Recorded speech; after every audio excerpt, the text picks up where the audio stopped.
Stubbs vécut de 1997 à 2017.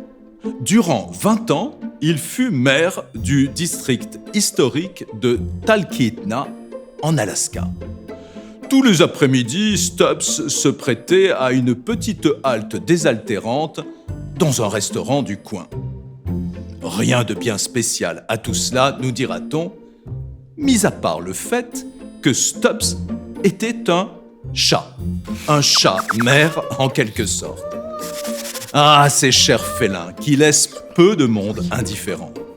Que diriez-vous de leur consacrer cet épisode ? On en retrouvera les traces au Proche-Orient durant le Néolithique, voici 10 000 ans, au moment même où l'agriculture se développe. Les chats y auraient tenu un rôle essentiel dans la protection des grains contre les rongeurs. Bien entendu, l'Égypte ne sera pas de reste avec la déesse Bastet, à tête de chat, présidant à la beauté et à la fécondité. Cela allait jusqu'à accorder aux chats de somptueuses funérailles. Les Grecs parvinrent à se procurer quelques chats en Égypte et les accueillirent sans faste, mais avec les mêmes vertus de protecteurs des greniers.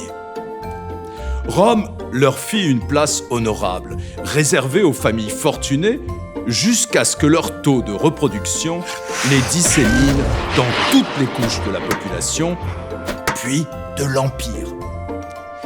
Si l'on pensait que le chat serait arrivé en Chine via les routes de la soie, il y a environ 2000 ans, de récentes découvertes en questionneraient la présence durant la culture de Yangshao, il y a plus de 5000 ans. L'établissement de rapports décisifs entre la Chine et le Japon au VIe siècle n'y amena pas simplement le bouddhisme ou l'ikebana, l'art des fleurs, mais aussi les premiers chats, même si la mention plus explicite daterait plutôt du Xe siècle avec l'empereur Ichijō nommant une chatte Miyobu no Otodo, première dame de compagnie du palais impérial.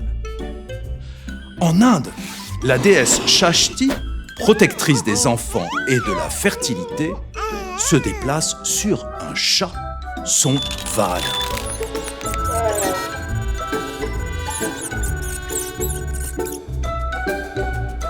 Épopée en vérité quasi planétaire, qui ne va pas manquer de nourrir un certain rapport à nos langues, aux expressions, aux proverbes.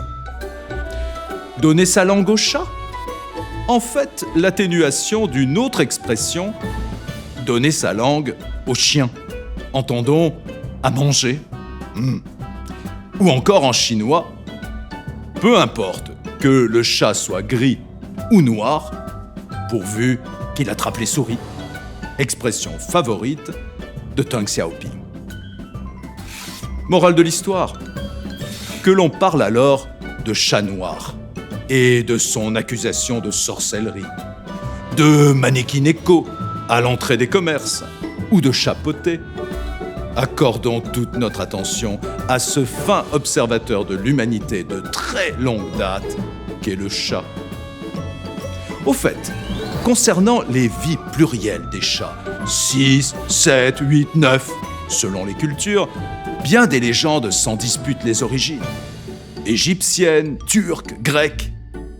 L'une d'elles, hindoue, met en scène le dieu Shiva, rencontrant un chat mathématicien qui se targuait de compter jusqu'à l'infini et finalement s'endormit comme un bienheureux au chiffre 9. Drôle de monde.